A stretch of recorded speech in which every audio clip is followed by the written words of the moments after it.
Eccoci, buongiorno. Ciao, Ciao a buongiorno. tutti ragazzi, benvenuti alla ultima diretta dell'anno 2020, questo anno meraviglioso, fantastico che finalmente sta per concludersi. Allora, ciao Silvia intanto, Ciao buongiorno. Paolo, Come stai? buongiorno. Bene. Io bene, tu? Bene, bene, tutto a posto, tutto a posto. Sono sotto la neve che purtroppo adesso sta diventando pioggia, anche se la maggior parte delle persone qua odia, odia l'amministrazione comunale perché ci siamo trovati con le strade abbastanza zozze e quindi vabbè. Vabbè, se ti può consolare dove stanno i miei, giusto finché si collegano agli altri, ti racconto questo aneddoto che pare che l'amministrazione comunale si sia ricordata di fare l'appalto per le strade provinciali ma non per quelle comunali, quindi le contrade della montagna sono tutte senza possibilità di pulizia delle strade. Oh, molto bene. Perché il mezzo che hanno questi, che hanno l'appalto, poverini, è un mezzo un po' ingombrante, quindi le strade piccole non le riesce ad affrontare. Per cui, Ci insomma, muniremo tutti di SUV allora. sì, esatto. Va bene.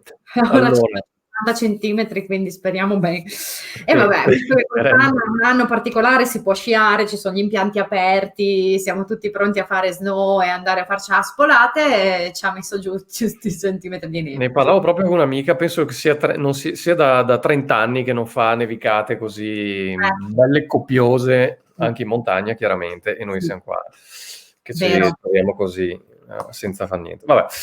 Comunque, allora, vedo che inizia a esserci già un po' di persone, scriveteci ragazzi intanto chi si è collegato. Esatto, fateci sapere Vediamo. se ci sentite bene, se è tutto ben connesso, se Bene. riuscite a sentirci. Allora, Paolo, intanto, visto che io sono quella di tutte le parti più coaching, mentoring e tutti gli esercizi un po' strategici, e sai che la formazione che facciamo insieme di solito è una formazione molto pratica, Mhm. volevo fare per prima cosa 2 esercizi.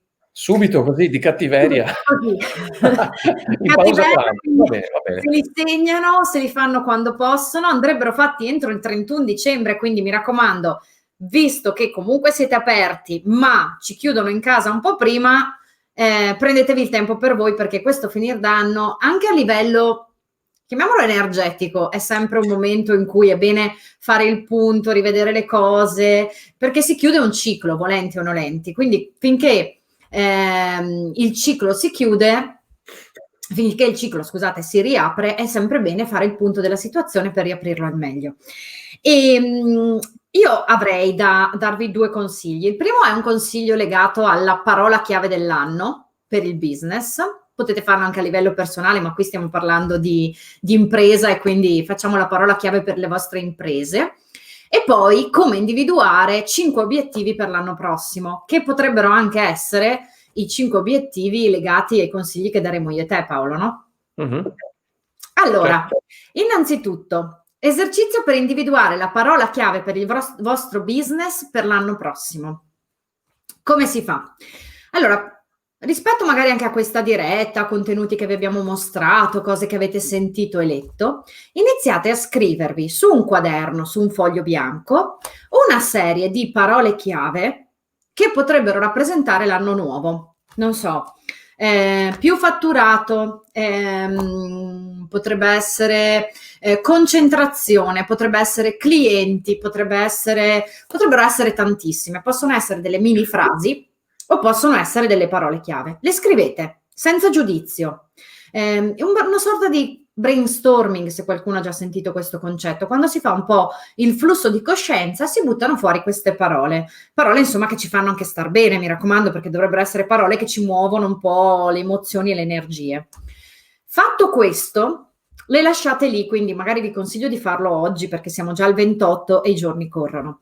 Le lasciate lì e poi magari stasera o domani mattina, così le cerchiate quelle che vi ispirano di più e le ritrascrivete. A quel punto avrete una estrapolazione delle parole chiave, quindi un numero di parole chiave un po' ridotto. Mentre le trascrivete, se ve ne vengono fuori altre, segnatele. E lì provate a concentrarvi sulle parole e a dire sì, effettivamente questo sarebbe quasi un desiderio, un qualcosa che mi muove nelle attività del 2021. Se riuscite già da questo esercizio a tirarne fuori 3, va benissimo. Se non ce la fate, le lasciate di nuovo decantare, lo fate la sera o di lì a qualche ora.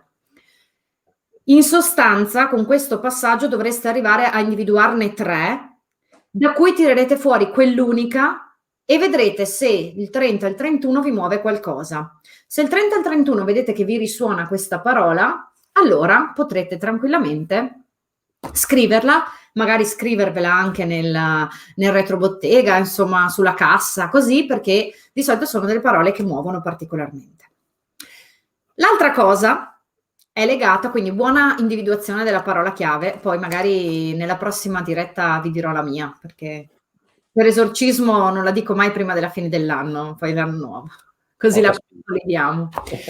E l'altra, questa cosa la potete fare anche a livello personale, sulle vostre relazioni, su quello che insomma potrebbe essere anche una parola unica per il 2021, relazioni, professionalità, eccetera. L'altra cosa che vi ricordo è che quando ci diamo degli obiettivi, e quindi tra i consigli che vediamo oggi noi o tra le cose che volete fare nel 2021, creerete i vostri obiettivi, gli obiettivi per avere la capacità di realizzarsi devono essere SMART. Cosa significa obiettivo SMART? SMART per sua natura è un acronimo, significa realizzabili, quantificabili nel tempo, in particolar modo. Quindi cercate di fare in modo che non siano obiettivi, riprendo il concetto di prima, vorrei più fatturato. Non è un obiettivo SMART, perché in quanto tempo non c'è motivazione dietro, concreta. Quindi cercate di creare degli obiettivi strutturati, degli obiettivi che veramente abbiano una forma. L'esempio che si fa sempre quando si parla di obiettivi è la perdita di peso. Vorrei perdere peso, ma è SMART? No, la perdita di peso è non identificata se non la creo. Vorrei perdere 10 kg in un mese. Magari non è realizzabile perché non è concreto, non è possibile se ci pensiamo, però dire per esempio voglio perdere 2 kg in un mese già è più smart, è più realizzabile. Spero di essermi spiegata, perché adesso noi vi daremo dei consigli e vi daremo dei consigli secondo noi rispetto agli ambiti che saranno gli ambiti chiave del 2021. E questi consigli è importante che li rendiate smart, perché non sappiamo quanto lo saranno per il vostro business. Per cui il suggerimento che vi diamo, che riprende un po' tutti i guru, chiamiamoli così, anche se ormai stanno un po' cadendo tutti, ma della motivazione personale, della gestione del tempo, eccetera, è per il 2021 cercate di darvi 5 obiettivi smart, non di più. 5 obiettivi che per voi vi muovono, ok? E controllateli ogni mese, fate un po' il bilancio di quello che è successo, perché è importantissimo, altrimenti arrivate a fine 2021, ci guardiamo nelle palle degli occhi e non ci ricordiamo neanche cosa ci eravamo dati come obiettivi. E a proposito di questo, ho fatto un condensato di attività di fine anno, no? Poi bisogna fare un'altra diretta per spiegare bene la prima parte. Esatto. Anche perché poi, volendo, c'è anche esorcizziamo il 2020-2021. Se potete, fate anche il foglietto di quello che volete lasciare nel 2020 e di quello che volete portare nel 2021. E per non sbagliarci, visto che quest'anno è un po' strambo, magari ce lo bruciamo la sera di Capodanno, il foglietto del 2020, così lo esorcizziamo anche fisicamente, che non fa mai male. E a proposito di questo, Paolo, vuoi lanciare tu il primo consiglio indispensabile per il 2021? Yes. Allora, volevo appunto fare una piccola premessa. Noi abbiamo pensato a questa diretta di fine anno, appunto anche per dare un po' di sostegno morale, tra virgolette, no? Perché se apri la televisione si parla di Covid, se apri un TG si parla di disgrazie, se parli con la gente si parla solo di tragedie. Noi vogliamo anche cercare di far pensare a quello che può esserci di positivo e di sognante, no, per il 2021. Quindi abbiamo pensato di stilare una lista di una decina di consigli che vi possono essere molto molto utili per pensare in modo positivo all'anno prossimo, che appunto è tra qualche giorno. Quindi vi consiglio appunto di metterli in pratica. Magari non riuscirete a metterli in pratica tutti, ma prendete spunto da quello che vi stiamo per dire, perché appunto come abbiamo sempre detto in tante dirette, noi siamo dell'idea che lamentarsi serve fino a un certo punto, dopodiché bisogna iniziare a muovere le chiappe e migliorare, cioè capire che la situazione è questa e migliorare la propria attività in base a quella che è la situazione attuale. Quindi quello che andiamo a dirvi sono appunto dei consigli per affrontare il 2021, insomma, con positività. Allora, il primo consiglio, che secondo me è anche il consiglio proprio di base, l'abbiamo messo al numero 1 perché è anche il consiglio più importante, ed è un errore che purtroppo tanti fanno, è quello di partire dalla strategia. Non è l'errore partire dalla strategia, ma è il consiglio partire dalla strategia. L'errore che fanno tanti è quello di partire invece dagli strumenti, ma lo vediamo poi. Quindi il consiglio numero 1 è partire proprio dalle basi. Noi abbiamo fatto un corso, no, che è partito a novembre, che poi ci sono parecchie persone che lo stanno seguendo in diretta, poi penso che lo metteremo a disposizione anche nei prossimi mesi per chi vorrà, diciamo, seguirlo, registrato chiaramente. E in questo corso siamo partiti anche qui proprio dalla strategia, quindi partire dalle basi e analizzare a fondo la propria attività, prima di pensare a come faccio a trovare clienti con Google, come faccio, i video sono giusti per me, o ho bisogno di fare le campagne su Instagram o cose di questo tipo, no?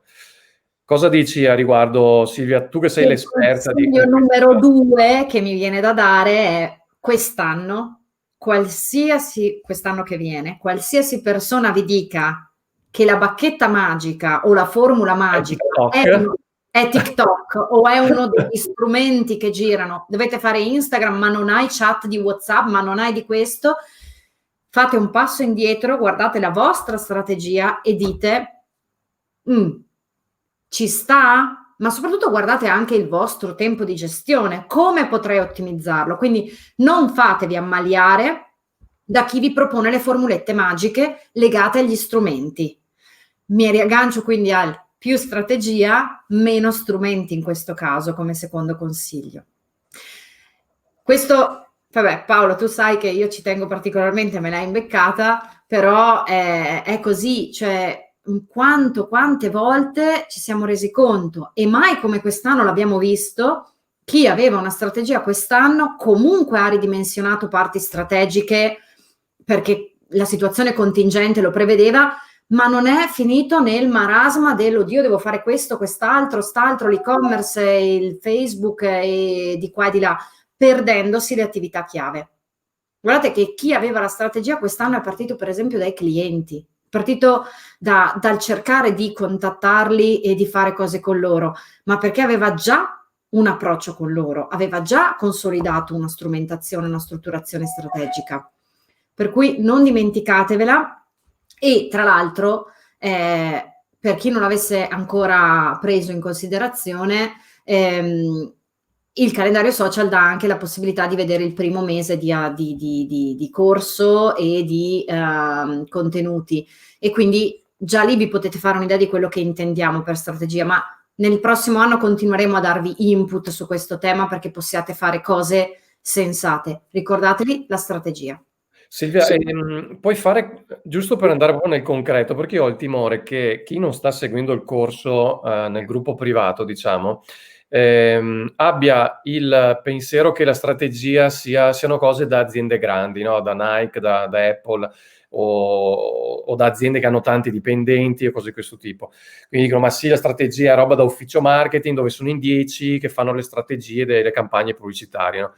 Io ho il dubbio che qualcuno magari pensi così. Puoi fare un esempio proprio concreto, terra a terra, di cosa vuol dire mettere in pratica una strategia? Chiaro che questo comporta un corso a sé stante, però giusto per far capire di cos'è operativamente la strategia e come può essere utile anche a un'attività come una parrucchiera, un negozio di abbigliamento, eccetera. Guarda, in realtà mi rifaccio a quello che avevo detto nel corso quando abbiamo parlato di approccio alla strategia di Natale o degli eventi, no? Significa aver chiaro cosa faccio prima, quindi perché lo faccio, cosa farò durante, quindi quale tipo, può essere anche il post Facebook è il mio durante, faccio il post, ma io l'ho preparato prima perché so qual è il legame che ha con il resto delle cose che faccio e so anche esattamente dopo quali sono le attività che andrò a misurare o a consolidare e rilanciare, perché quello non rimanga un'azione fine a se stesso. La tattica è un po' come in battaglia, no? La tattica è: vado sul campo di battaglia con il numero di persone pronte, quindi potrebbe essere un budget enorme, metto un post, ci guadagno tot, perché magari mi porto a casa dei clienti, delle vendite, bellissimo. Però la volta successiva funzionerà? Non è detto, perché sto guardando la sfera di cristallo, è andata bene una volta, non si sa se va dopo, non si sa se il contesto dove mi muovo funziona.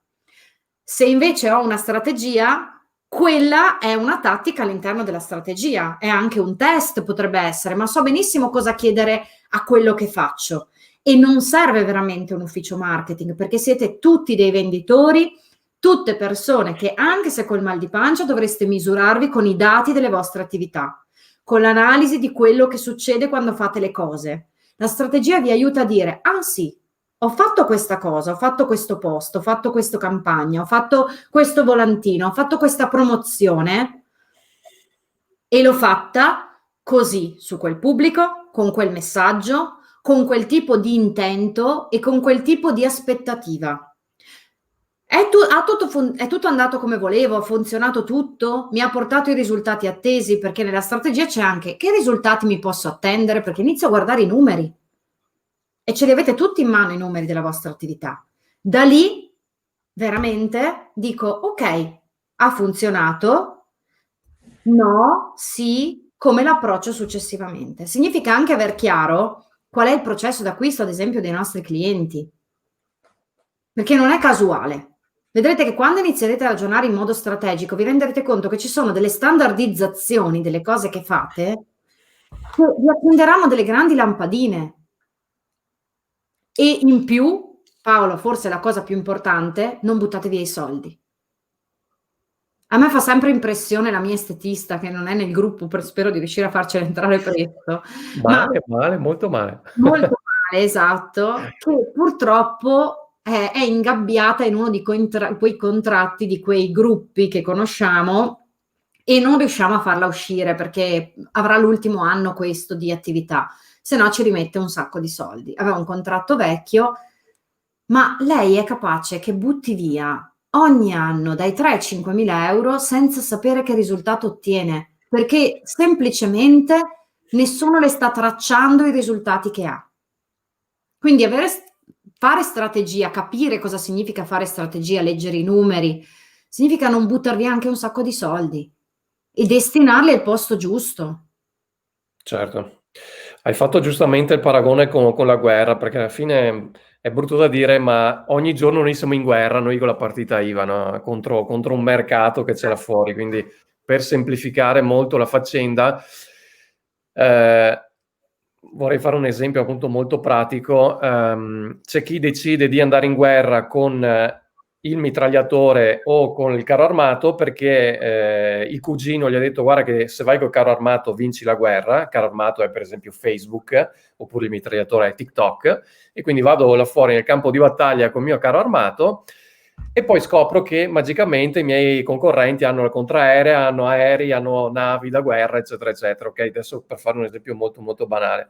Invece non si va pensando allo strumento, quindi al carro armato, ma si va sapendo come devo muovermi già prima, no? Quindi studiando prima di tutto la mia azienda, una cosa che fanno in pochi, e vedendo le lezioni appunto che stiamo facendo nel gruppo privato ho visto tante delle attività che ci sono dentro, e rendersi conto di quanto sia tra l'altro anche relativamente facile fare un'autoanalisi della propria azienda, capire chi è il mio cliente target, qual è il mio posizionamento nel mercato, capire come posso andare ad attaccare il mio target, eccetera, eccetera. Quindi penso che questo sia un altro consiglio molto, molto importante, e ripeto, non è una cosa da aziende grandi, da ufficio marketing o cose di questo tipo, è una cosa che potete fare benissimo anche voi da soli, ed anzi è importante che le facciate voi e non consulenti esterni, perché poi queste sono cose che dovete conoscere voi per poi eventualmente assegnare, secondo me, determinate parti di comunicazione o marketing, eccetera, a attività esterne, ma sapendo bene quali sono le vostre basi, altrimenti vi fate fregare da queste aziende che Silvia ha citato, che vi ingabbiano con contratti da 2-3 anni, facendovi spendere un sacco di soldi e facendovi vedere magari solo i like o le stronzatine. A proposito, vai, scusami, apro solo una parentesi, il gruppo è fatto anche apposta per questo. Ci sono parecchie persone che chiedono consigli, no, a noi o agli altri, quindi se avete dei dubbi su proposte che vi fanno, preventivi, richieste, eccetera, pubblicatele nel gruppo, noi vi diamo la nostra idea, vi confrontate con altre attività. Il gruppo è fatto anche per questo, per essere una spalla in questa fase che tanti di voi stanno affrontando, che appunto è quella di avvicinarsi magari troppo velocemente alla digitalizzazione, perché questo è quello che stiamo vedendo, e capiamo benissimo che non è il vostro lavoro, quindi è facile essere fregati per ignoranza, tra virgolette, perché non conoscete magari determinati aspetti di questi ambienti, di questi settori, quindi il gruppo è fatto apposta, quindi pubblicate post, chiedete, commentate, non pensate di fare domande stupide o sentirvi stupidi, perché non c'è nessuno che sa troppo o poco, ognuno sa quello che sa, ed è giusto che chieda consiglio anche agli altri, chieda un parere, perché rischiate veramente di lasciarci su migliaia di euro, tempo e fegato anche. Ecco.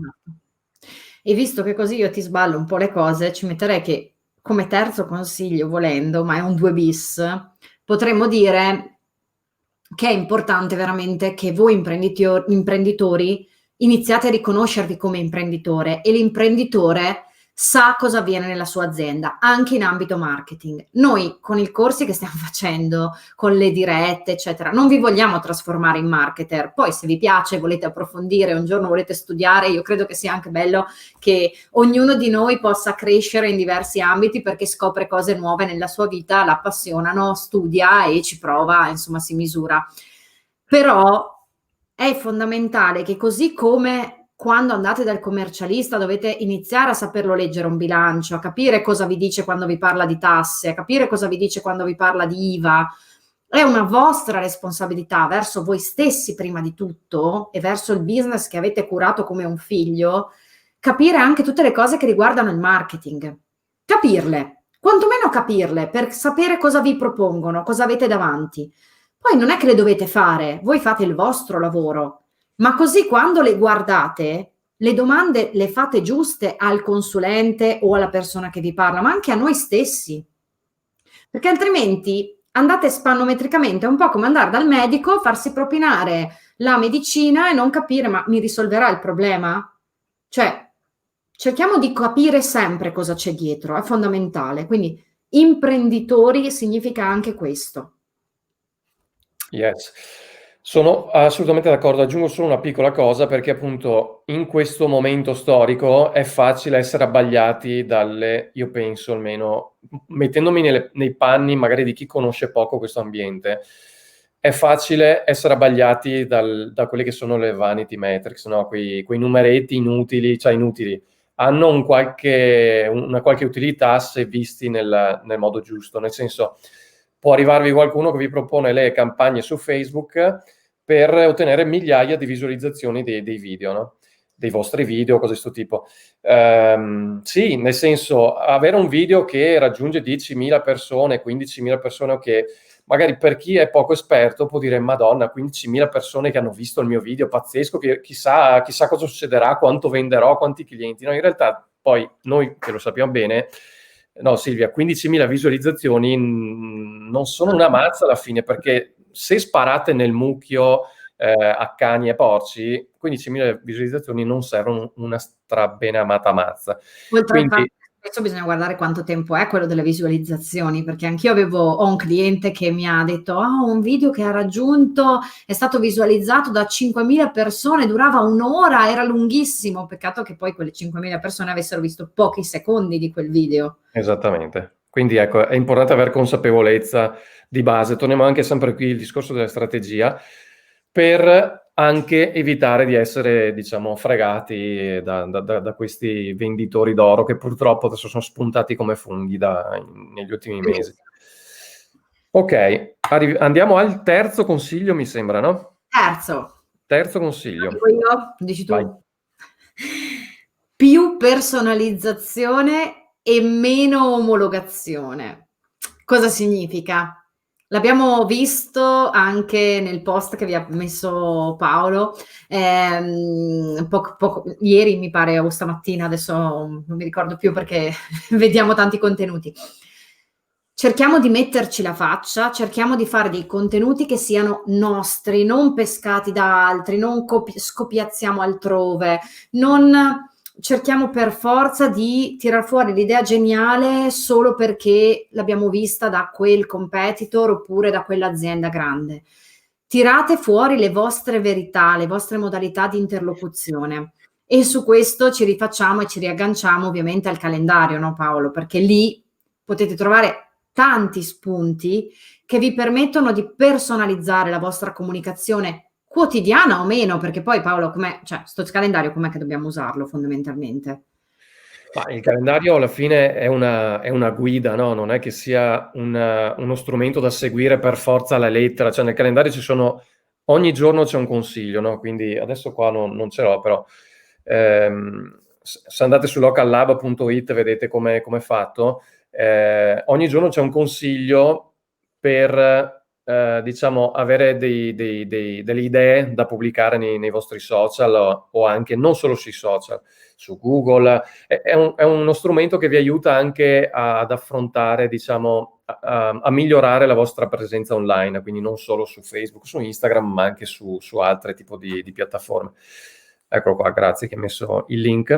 E quindi è uno strumento che vi aiuta anche a sbloccare magari determinate paure, no? Che vedo spesso anche scrivere qui nel gruppo. C'è chi dice: io avevo paura di farmi un video dove raccontavo determinati aspetti della mia attività, poi l'ho fatto e alla fine magari il primo video fa schifo, il secondo un po' meno, il terzo, e poi vengono dei video anche buoni, no? Quindi mi rifaccio anche per esempio al post di una persona che ha pubblicato appunto nel gruppo privato, aveva pubblicato l'altro ieri, o ieri insomma, il fatto che appunto era contentissima di aver convinto anche un collega scettico, Vero. che l'ha convinto di pubblicare questo video, e poi ho visto il video ed è uno dei migliori che abbia mai visto, fatti in modo, diciamo così, amatoriale, no? E quindi ho detto: cazzarola, tu dei video così devi pubblicarne a raffica, non devi star lì a pensarci, perché sono video utili e trasmettono anche appunto personalizzazione e umanità. Alla fine io penso che sarà sempre più importante trasmettere la parte umana di voi, perché andate appunto a allontanarvi, a mettere un ostacolo rispetto a quelle che sono le aziende più grandi come Amazon, dove di umanità c'è praticamente zero, no? Quindi un punto di forza che voi avete rispetto ai big del settore è proprio quello del rapporto umano con i vostri clienti, e fidatevi che questo vuol dire tanto. Anche Amazon stessa cerca queste cose, aprendo degli store fisici. Quindi sapete che avete un bel vantaggio da questo punto di vista. Eleonora era che aveva fatto il post convincendo il suo collega fisioterapista e quindi mettendosi in gioco, per cui brava. Esatto. E mi riaggancio a questo per andare sull'altro consiglio, perché siamo sempre nell'ambito dei contenuti. Sembra più o meno la stessa cosa, però meno contenuti commerciali. Ricordiamoci che le persone sono bersagliate, continuamente maltrattate da lanci di promozioni, acquista, si stanno disinnamorando dei canali sociali per questo. Quindi in qualche modo dobbiamo anche fare un pochino di autoanalisi e metterci un po' della cenere sul capo dicendo: se Facebook sta perdendo visitatori, guardate, non tantissimi perché si vende ancora benissimo su Facebook e anche su Instagram, però se qualcuno si sta disaffezionando a questi canali è anche perché noi abbiamo la responsabilità, e mi ci metto dentro per prima anche come marketer, come creatrice di campagne, di aver esagerato con i contenuti commerciali, di averne proposti troppi nel momento sbagliato. Dobbiamo sempre ricordarci che il cliente prima si deve affezionare a noi e vederci come credibili, quindi torniamo al consiglio di prima,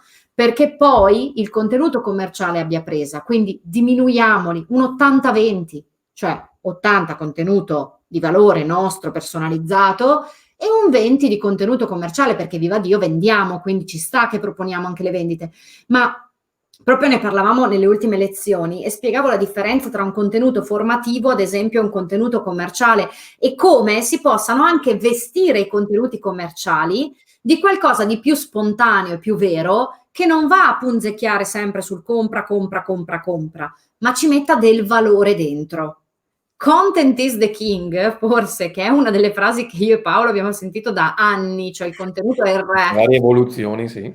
Da anni. Io direi che content is God, cioè nel senso il tipo di contenuto, perché poi è stato banalizzato questo concetto, ma che il contenuto sia fondamentale, non ce lo racconta più nessuno, cioè human to human ci dice Kotler, dobbiamo cercare di renderci umani con degli umani e allora se abbiamo un nostro amico fuori dalla porta, a meno che non faccia network marketing e lo sappiamo che allora lì continuerà a proporci cose in vendita, ma se abbiamo un nostro amico fuori dalla porta e possiamo parlarci, ma ci aspettiamo che il nostro amico continui a dirci compra, compra, compra, lui come umano e l'azienda come umanoide deve in qualche modo ricalcare questo approccio, per cui accettate questa sfida di diminuire i contenuti commerciali, fidatevi, non farà la differenza non dire di comprare, ma dire qualcos'altro, la gente riuscirà a comprare lo stesso.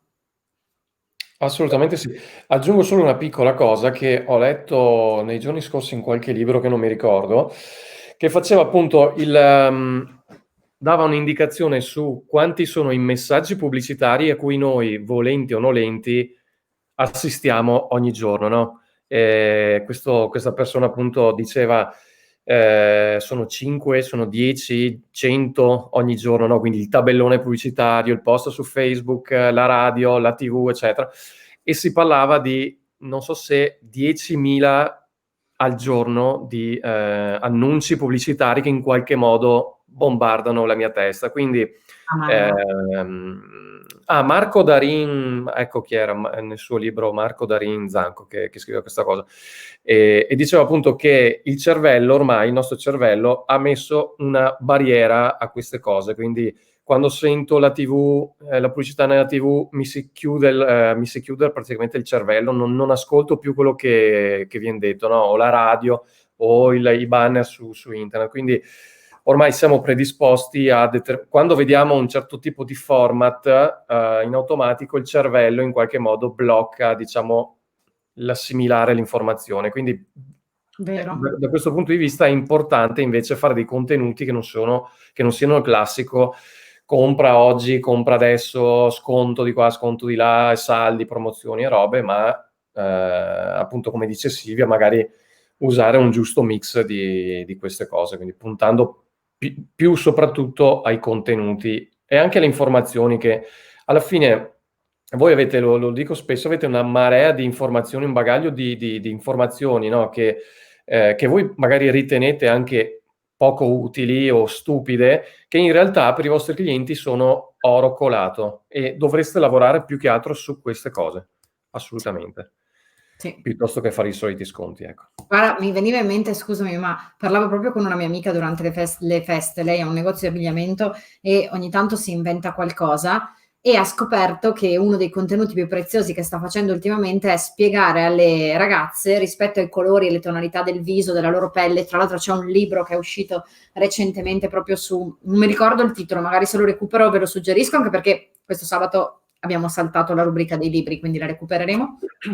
Ma c'è un libro che parla di abbinamento colore, tonalità della pelle, eccetera. Lei ha iniziato a dirlo alle sue clienti con dei contenuti e vi assicuro che ha iniziato ad avere più interesse verso determinati colori di abiti in questo senso. Non ha detto comprate l'abito giallo, ma semplicemente l'abito giallo è adatto a quel tipo di tonalità di pelle lì. Il colore Pantone di quest'anno che andrà di moda è adatto a quel tipo di persona lì, a quel tipo di capelli, di occhi, eccetera. E quindi dire attraverso il mio lavoro posso valorizzare la bellezza della persona. Tanta roba, secondo me, insomma, perché significa differenziarsi come dicevi tu. Certo. Quinto consiglio è... Grazie, Armocromia di Rossella Migliaccio. Grazie, è vero. Eccola. Quinto consiglio e diciamo ultimo di oggi, perché sono già le 35, sono già 35 minuti che siamo online e la gente magari è anche a pranzo, ha poco tempo, quindi cosa dici se gli altri 5 li facciamo in una prossima diretta, Silvia? Cioè vuoi lasciargli Li lasciamo con un po' di strizza, un po' di pepe. Ok. Ci sta? Va bene. Pronto a dare questi consigli, tu me la tagli così? Dai, perché sennò io so che durerà 1 ora e mezza questa diretta, quindi vi teniamo per la prossima settimana con i successivi 5 consigli, ok? Anche perché effettivamente nel gruppo grande ci siamo un pochino... Era da un po' che non ci vedevano, quindi magari forse può essere utile iniziare anche a trasferirci un po' di concetti, di suggerimenti. Quindi intanto questi 5 hanno la possibilità di consolidarli, di scriverli sul quadernino, come ho detto io all'inizio. Esatto, se no gli diamo troppa roba e il cervello poi si chiude come le pubblicità. Ok. Il consiglio di oggi, quindi quinto consiglio, è quello di più formazione. Adesso qui non è... anche noi appunto alla fine facciamo anche formazione perché ci è stato chiesto, non è un modo furbo per vendervi la nostra formazione. Fate formazione da chi volete, da chi vi sta più simpatico, da chi trovate più utile, eccetera, eccetera, però il consiglio è generale, quindi anche noi facciamo tanta formazione, io e Silvia, se vedete i libri che ho a casa, ormai ho fatto un mutuo per comprarli. Paolo, di alcuni degli eventi degli ultimi 2 anni. Ok, e soprattutto nel nostro settore è fondamentale perché le cose cambiano da un giorno all'altro, quindi non ci si può bloccare, fermare. Però è importante anche per voi perché purtroppo io vedo tantissime attività che non sono formate non solo sugli strumenti, sul marketing, cose di questo tipo, ma anche proprio anche sulle basi, no, di quello che vuol dire gestire un'azienda. Come vi diceva Silvia prima, bisogna ragionare più con la mente imprenditoriale. Il pizzaiolo che ha la pizza al taglio non è un pizzaiolo che fa la pizza, tu devi essere un imprenditore che ha una pizzeria da sport, ok? Quindi non devi essere bravo a fare le pizze, solo a fare le pizze, devi essere anche bravo a leggere il bilancio, a attirare clienti, a conoscere il marketing, eccetera, eccetera. Quindi per noi è molto, molto importante che voi vi mettiate tra gli obiettivi del 2021 anche quello della formazione. Possono essere i vari corsi online, possono essere gli eventi, ce ne sono anche tanti anche di gratuiti, ci sono tanti contenuti gratuiti che trovate anche su internet, su YouTube, eccetera. Quindi destinate un po' del vostro tempo alla formazione perché ne vedrete veramente dei risultati e dei ritorni. Ci sono dei libri, ma poi a me fa sempre piacere parlare di questo argomento perché io mi ricordo che prima di aprire la partita IVA c'era stata una consulente con cui collaboravo, che è stata un po' anche quella che mi aveva detto ok dai, ti racconto com'è andata la mia esperienza, che mi aveva detto e poi decidi quale percentuale del tuo budget continuerai ogni anno a destinare alla formazione. E mi aveva spiazzato perché io di formazione ne facevo in azienda come direttrice marketing, ma ne facevo anche poi fuori per me e non mi ero mai interrogata su quanto effettivamente investissi e ho iniziato a interrogarmi su quanto stavo in un'azienda che fortunatamente ci teneva molto a questo aspetto, era uno dei valori portanti ed effettivamente è importante allocare proprio un budget per la formazione che può essere in realtà di 2 tipi, come dicevi tu, visto che oggi siamo pieni di contenuti anche gratuiti. È un budget orario, a mio avviso, e un budget economico, perché il budget economico è quello relativo magari a contenuti non accessibili gratuitamente e che ci piacciono. Il budget invece temporale è quanto tempo nella mia settimana dedico a questo, ma guarda Paolo, io sto leggendo, sai che a me piace il discorso time management, empowerment, miglioramento di sé, non c'è nemmeno un libro anche dei guru meno conosciuti o comunque degli imprenditori che poi hanno fatto veramente cose sensate, serie, che non ti dica che allocavano dei tempi X per la formazione, per l'aggiornamento, per l'osservazione del resto, perché se no non cresci, cioè rimani sempre dentro il tuo mondo e non ti permette di guardare fuori quello che c'è, quello che potresti fare. La formazione poi come la facciamo noi almeno, come ci piace farla noi, come l'abbiamo vissuta nel tempo, è non seguire mai un solo filone, è cercare di capire se ci sono filoni che potremo individuare interessanti per noi, cioè con noi potreste seguire la parte di sviluppo, di business, eccetera, ma altre cose potreste seguirle altrove, perché è proprio da i vari input che può nascere l'idea, che può nascere lo sviluppo, che può nascere l'implementazione, fermo restando che anche la bulimia da formazione può essere rischiosa, quindi attenzione a non voler continuare a cercare cose perché poi vanno messe a terra e vanno fatte. Quindi ci deve essere un buon equilibrio tra la formazione e il fare, ma non dimenticatevela perché è fondamentale. Cioè, raccontate ai vostri figli e dite ai vostri figli che non smette mai di imparare, di continuare a formarsi, perché è fondamentale. Sono d'accordo, sono assolutamente d'accordo. Ok, abbiamo allora, faccio un riepiloghetto dei 5 consigli, per chi magari si è connesso alla fine. Poi vabbè, sicuramente tanti la rivedranno in replica, quindi se avete commenti o cose, come sempre, scrivete, poi noi vi rispondiamo.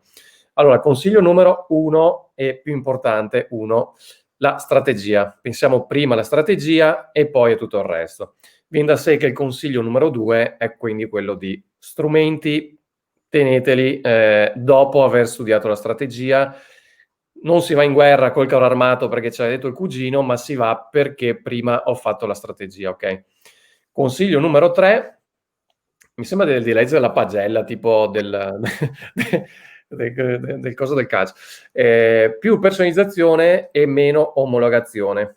Dicevamo, voi avete il vantaggio di avere il rapporto umano con i vostri clienti, cosa che le grandi big tech, Google, Amazon, eccetera, non hanno. Quindi un'arma che voi potete sfruttare dal 2021 in poi, o se lo state già facendo meglio, è quello di puntare sull'umanità, quindi rapporto umano, sfruttando anche i social, ok? Numero 4, pianificazione. Ok, questo si collega anche un po' magari con la strategia. È importante pianificare contenuti, attività, eccetera, eccetera. È bene pianificarle magari anche già adesso, quindi spesso il cambio di anno si usa anche per magari fare un po' di riflessione mentale, pianificare il futuro, quindi utilizzatelo anche a vantaggio. E quinto consiglio è appunto quello della formazione. Formatevi perché non si smette mai di imparare, ci sono un sacco di cose da sapere. E anche io, Silvia, e tutti i vari guru, paraguru che vedete in giro continuano a formarsi, anzi paraguru no perché pensano di saper tutto. I veri formatori, i veri esperti non danno mai niente per scontato e per definito, quindi tenetevi sempre con la testa attiva. Va bene. Allora, non so chi abbia scritto in privato, però mi emoziona sempre perché alla fine dell'anno a tirar fuori commenti di questo tipo ci portiamo Silvia Paolo del 2021, grazie, siete carissimi, veramente. Grazie Facebook user. Grazie. Grazie. E poi c'è Elisa che ormai è diventata la nostra supporter. Vi adoro, avete un cuore grande come l'universo. Grazie Elisa, perché veramente... Grazie Elisa. Grazie mille. Appunto, i consigli sono 10, ve ne abbiamo dati 5 perché ci hanno messo 45 minuti a darne 5. Vi teniamo un po' sulle spine, quindi vi daremo i prossimi altri consigli l'anno prossimo a questo punto, mi sa, no Silvia? Sì, vi faremo sapere a brevissimo. Vi faremo sapere, come nei talent. Va bene. Auguri di buon anno, di buon inizio. Buon inizio anno, sì, ne approfittiamo per fare gli auguri. Pensate positivo, non spegnete la TV, non guardate più il Covid e tutte ste robe, pensate l'anno prossimo. Io sono convinto che sia la miccia per un bel cambiamento alla fine del 2020, quindi penso che ogni tanto servano anche queste batoste, tra virgolette. Va bene, so che è brutto anche magari per chi ha perso delle persone, amici o cose, però adesso ragiono solo sul lato, diciamo, imprenditoriale. A volte queste batoste aiutano anche a fare consapevolezza, ad analizzare un po' se stessi, il proprio business, eccetera, eccetera. Quindi sono quelle batoste brusche che arrivano, ma che servono per fare veramente dei miglioramenti assurdi, perché sennò ci sediamo un po' troppo sugli allori e le cose vanno un po' così senza una rotta, diciamo. Quindi vi faccio i miei auguri per il 2021 e spaccate tutto, ragazzi. Io vi faccio altrettanti auguri e vi auguro soprattutto di avere consapevolezza che siamo probabilmente nel periodo migliore in cui potevamo essere nella nostra vita, perché se siamo qui un motivo c'è. Magari in questo momento non è chiaro, però chissà magari quanti di voi, io sto sentendo gli imprenditori che mi hanno detto, sai Silvia cosa c'è? Che effettivamente mi sono reso conto che quel business che stavo portando avanti non mi funzionava più, non era più la cosa giusta, non mi faceva star bene. Oppure guarda, ho conosciuto persone che mi hanno permesso di sviluppare cose nuove, prima non avrei pensato di avere il tempo per farlo e per confrontarmi e incontrarle.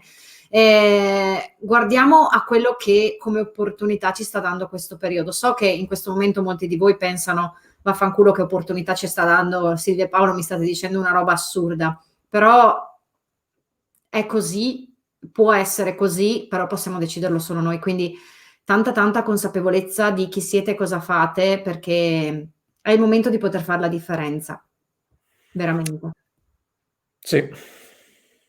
Ragazzi, Buon 2021, buona buon fine, anno. principio. Grande. Buon anno. Buon anno Ciao. a tutti. Ciao Silvia, grazie. Buon anno.